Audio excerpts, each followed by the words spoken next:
everyone, welcome to my channel. My name is Maddie and welcome to Bookmas. Have you seen such a beautiful sight?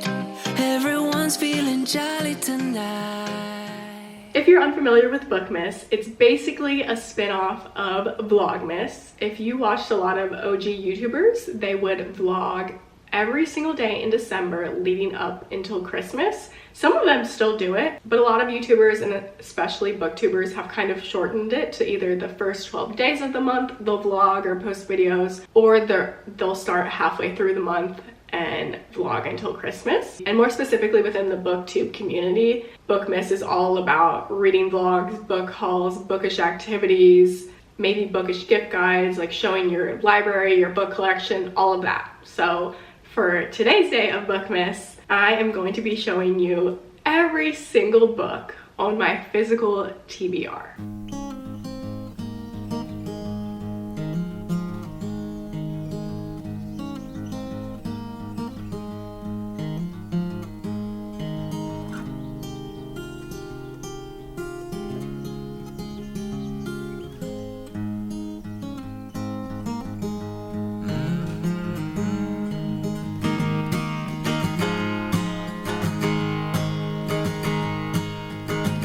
So many fish in the ocean, they say. And if you're new in your reading journey, or this is your first booktube or bookish video you're watching, TBR means to be read. So these are all the books I own but I haven't read yet. We have Great and Precious Things by Rebecca Yarros. Rebecca Yarros wrote Fourth Wing, which is a really popular fantasy series. She also writes contemporary romances, and I read In the Likely Event by her, and it was so good. I got this book on sale, and I'm so excited to read another one of her contemporary romances. This is another book I got on sale, otherwise I probably would not have purchased it. It's a seasonal read, and guess what? I didn't read it in its season. This is a Halloween-based book.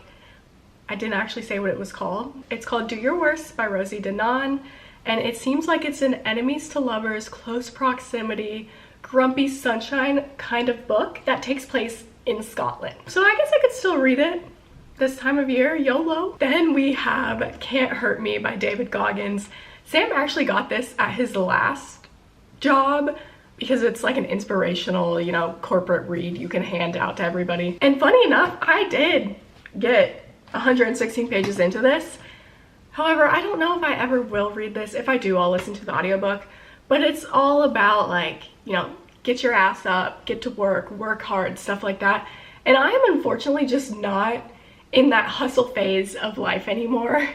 I used to work at a gym. I used to work out 5-6 days a week. I used to be a college athlete. That's just not me anymore. I'm in my resting era. You know, I want to read, I want to journal, I want to go for walks, I want to do Pilates. So I don't know if I ever will read this book, but if you want a motivating book, here you go. The Lost Ticket by Freya Sampson. I got this in a little free library, and I remember Destiny Sidwell recommended it. It's just a wholesome read. It seems more of like a literary fiction than a romance, if I'm reading this correctly. Oh, maybe it is kind of a romance. I don't know. I'm still sick, and so my voice is just not back. Okay, then we have Forget Me Not by Julie Soto. I still haven't read a romance novel by this author. Her most recent book is super popular. I think it's Not Another Love Song, but this is like her first debut novel, Forget Me Not, and I just want to read it. It's another enemies to lover workplace kind of romance. Next we have an author I have read a few books by. We have Meet Me at the Lake by Carly Fortune. I read Every Summer After and This Summer Will Be Different, and I really enjoyed both of those books. I gave Every Summer After 5 stars.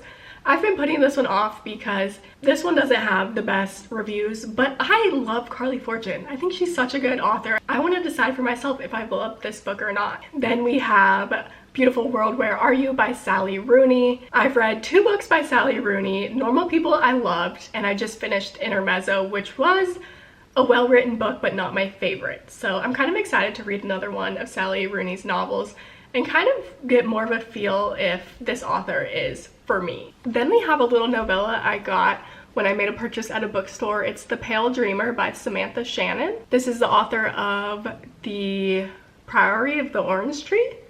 Yes, and it's on my shelf, so there's that. If I find a little free library, I'll put it in it. Then we have The Lovely War by Julie Berry.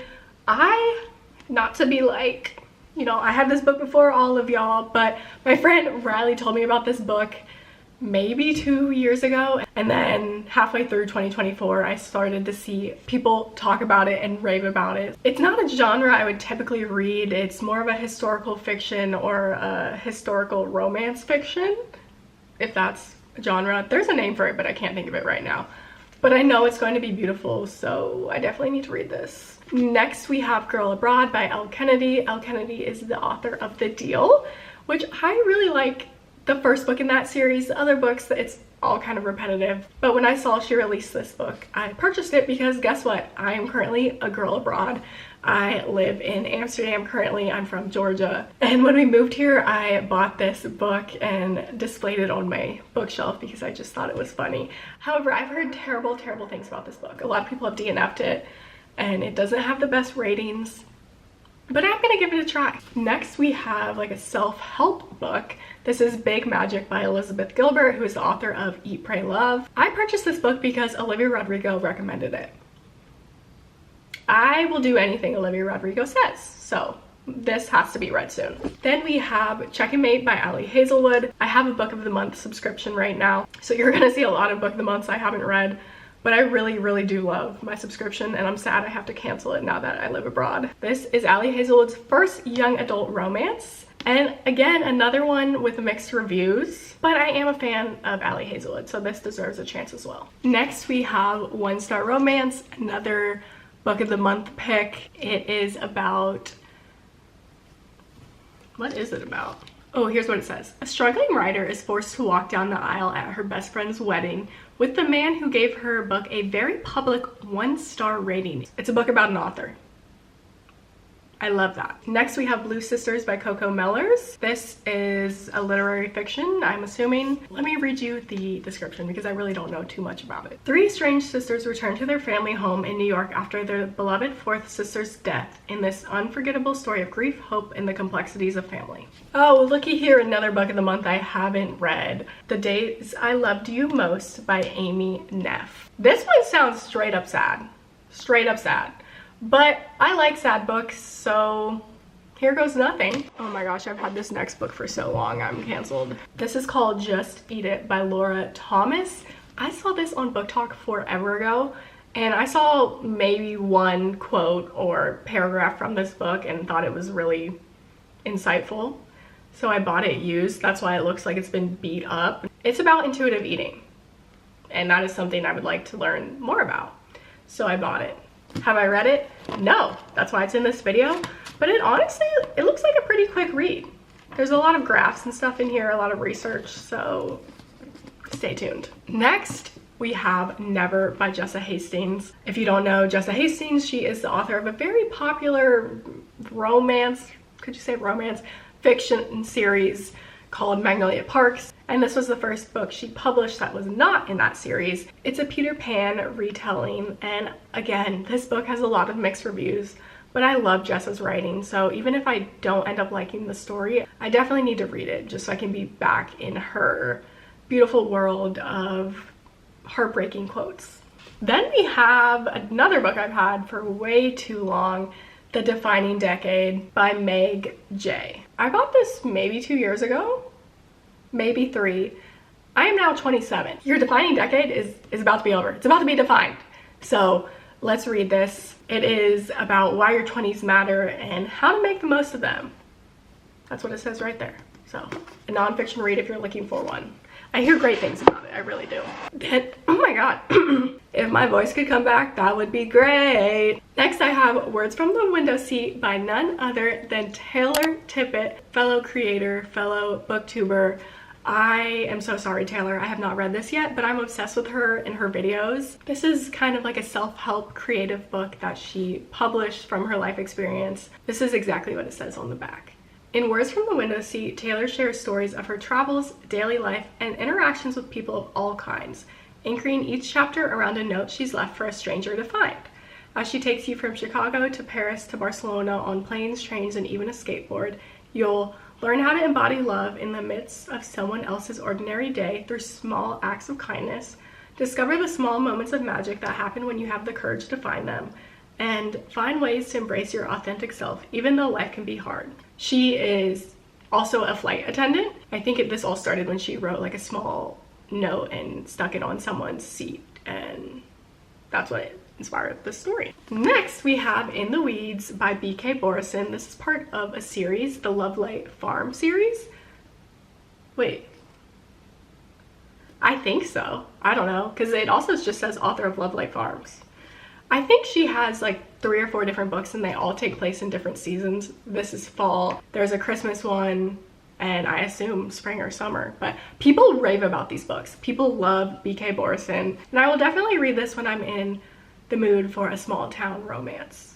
I think it's small town. The Piano Teacher. I got this in a blind date with a book. It's not a book I would typically pick to read myself because it is historical fiction. But you know what? I've read a lot more historical fiction books this year, and I find that I do enjoy historical fiction. It's good to switch it up sometimes. And it seems like there's romance mixed in here. It says, in 1942, Will Truesdale, an Englishman newly arrived in Hong Kong, falls passionately in love with Trudy, a beautiful Eurasian socialite. But their affair is threatened by the invasion of the Japanese as World War II overwhelms their lives. 10 years later, Claire comes to Hong Kong and is hired by the wealthy Chen family as their daughter's piano teacher. Seduced by the colony's social life, she soon begins an affair, only to discover that her lover is hiding a devastating past. As the threads of this spellbinding novel intertwine, impossible choices emerge between love and safety, courage and survival, the present, and above all, the past. That sounds amazing. You guys should check this out. The next book on my physical TBR is The Diary of Anne Frank. Please do not come for me. I've explained in many of videos. My husband and I live in Amsterdam now, and I picked this up when we moved here because I've never actually read the full book. I lived in Ohio growing up, and we weren't required to read this book. I know my husband Sam was like, how did you not read that book? But he grew up in Georgia where it was a required reading. It wasn't in Ohio, but we still read passages from it. I definitely remember reading about Anne Frank, and I know the history and I know about her. I just never read the full book. So I bought this to educate myself since I'm literally living here blocks away from the Anne Frank house. Next, we have Business or Pleasure. The author is Rachel Lynn Solomon. You've probably read her young adult book, Today, Tonight, Tomorrow. I read that book and I loved it. She also publishes adult romances, and this one looks like a funny workplace romance. Next, we have a book by Christina Lauren. I love them. If you don't know, Christina and Lauren are 2 different people. I've read a ton of their books, and I think every single one of their books I've given 4 stars or above, maybe 3.5 and above. This is The Soulmate Equation, and it sounds like an amazing rom-com, but this one sounds like it gets deeper. So I have to read this. Christina Lauren books are so bingeable. I always end up reading them in like 2 days. Whew, this is taking a minute. Next, we have A Man Called Ove. This is by Frederick Bachman. I hear such amazing things about Frederick Bachman in general, and I have yet to read one of his books. I hope by the time this video comes out that I have read this book, or at least one book by him. Then I have another book that I picked up in a little free library. Otherwise, I probably would have never picked it up. But I did see one thing about this on BookTok, which is how I recognized it. It's called The Elegance of the Hedgehog. This is actually, it looks like it came from a real library years ago. And I remember one Goodreads review about this book. It said, this is not a 5-star book until the very last page. So that is very intriguing to me, and it's definitely one that's on my radar. Next, we have Redeeming Love by Francine Rivers. I bought this so many years ago because they were filming a movie adaptation.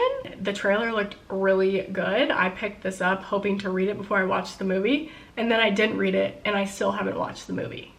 That is the case with a lot of these books. Francine Rivers is a really popular best-selling author. She writes Christian fiction, and I still am really interested in this story. So encourage me to read it, please. If this has not been focused the whole time, I'm gonna freak out. Next, we have The Cruel Prince by Holly Black. I'm gonna be so honest. I don't know if I'll like this book, but I have it and I have to give it a chance at least. It is a young adult fantasy, but everyone says it's really heavy on politics. It's one of those fantasies, and I just don't know if I care that much. I want to be entertained. I don't want to have to think. So to be decided if I'll read this. Scratch that. I'm going to read this, but I'm not afraid to DNF it. I will DNF it if I don't like it. Okay, we're gonna have an angle change because we are getting down to the last few books. First, we have The Invisible Life of Addie LaRue by V.E. Schwab. This is one of my 10 books I want to read before the end of the year. People love it, people hate it. This person has not read it yet, so I must. Oh, I've actually read that one.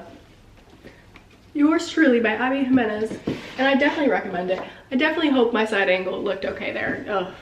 That's gonna give me nightmares. Next we have Hereafter by Amy Lynn. This is going to be in a very emotional book, so I'm saving it for when I want to cry. It is a memoir about Amy losing her husband during a marathon. Her husband collapsed when he was running a marathon, and oh, I cannot imagine. The whole book is really short. It's kind of just her thoughts every day, maybe more like a poem on each page, but I've read like a few pages and wow. Then we have My Body by Emily Ratajkowski. It says, my body is a profoundly personal exploration of feminism, sexuality, and power, of men's treatment of women and women's rationalization for accepting that treatment. These essays chronicle moments from Ratajkowski's life while investigating the fetishization of women's beauty, the obsession with and contempt for their sexuality, the perverse dynamics of the fashion and film industries, and the gray area between consent and abuse. Nuanced, fierce, and incisive, My Body marks the debut of a writer brimming with courage and intelligence. Next, we have Ready or Not. Why was I about to say by Bridget Mendler? By Cara Bastone. This is a romance. It is an accidental pregnancy trope, which, unpopular opinion, I love. Big shocker here, but I want to read this. Then we have another sad book. Listen, I love a good sad story, but I need to be in the right headspace for it. This is called The Last Love Note by Emma Gray. 2 years after losing her husband, Cameron, Kate is a bit of a mess. Lurching from one comedic crisis to the next, she does her best to navigate work, friendships, and parenting a 5-year-old without Cam's support. When a flight diversion on a business trip unexpectedly leaves her stranded in a beach town in Australia, Kate finally has a chance to process her grief. Can she let go of the love of her life and risk her heart a second time? The Last Love Note will make readers laugh, cry, and renew their faith in the resilience of the human heart, recognizing that while you may never stop loving the one you lost, you can always find love again. Why am I crying? Why am I tearing up? Then we have Gothicana by Rune X. I just like this copy. I don't know how good the book is going to be, but it's a dark romance, and I do appreciate a dark romance. I was supposed to read this in October, and shocker, I didn't. But again, I'll probably have to pick this up when I'm really in the mood for a dark romance, so sorry. Next, we have a book my mom got me. It's called Amazing Grace Adams. She saw this on the Today Show. It's part of the Read with Jenna book club. Amazing Grace Adams tells the story of a life, a marriage, a family, set against a single day in an ordinary woman's life. Can I have my voice back? It is a roller coaster ride of redemption and discovery, and a powerful celebration of the fact that behind every ordinary woman is an extraordinary one. I'm feeling emotional. This reminds me of Where'd You Go, Bernadette? If you guys read that book or saw that movie. I could be completely wrong because I haven't seen that movie in a while, but it reminds me of that book. We're down to our last two. Anne of Green Gables, a classic that I actually think I would enjoy and haven't read yet. So when I saw this beautiful edition, I decided I had to have it. And I was kind of inspired to read this because Carly Fortune's newest release, This Summer Will Be Different, took place in Prince Edward Island, which is the setting for this book as well. And so the main character kind of referenced Anne of Green Gables, and it sounded like I would love Anne of Green Gables, so I'll let you guys know. And the last book on my physical TBR is Tiny Beautiful Things, Advice on Life and Love from Dear Sugar by Cheryl Strayed. I am actually canceled because I got this book because I saw it go viral on BookTok, right? And then a TV show came out that's actually called Tiny Beautiful Things. And I didn't really put those two together, so I watched the TV show and then I realized, wait, you have that book, girlfriend. So I have to say, I already kind of forget what happens, but the show is so, like, I remember being like, wow, and just feeling all the emotions. Lucky for me, my memory is awful, and I will watch a movie 3 years after watching it for the first time again, and I will remember nothing. So I think if I pick this book up in a year, it's gonna be like reading a brand new book. It will be like I've never seen the show. It'll be like I've never even heard of this book. And guys, that's it. Let me do a quick count and I'll tell you how many books that was. 37. I have 37 unread books on this shelf. I am obviously filming this in advance, so if that number is now incorrect and I have read at least 1 or 2 more of these books, I will flash that number on the screen. I'm really hoping right now that I'm flashing a number on the screen. Thank you guys so much for watching, and if this is your first video of mine and you didn't completely hate me, I would love if you gave this video a big thumbs up, and most importantly, subscribe down below. It would make me so happy. I had a goal of hitting 2,000 subscribers before the end of the year. I made that goal in the start of 2024, and as of right now, we're not there. So help a girl out.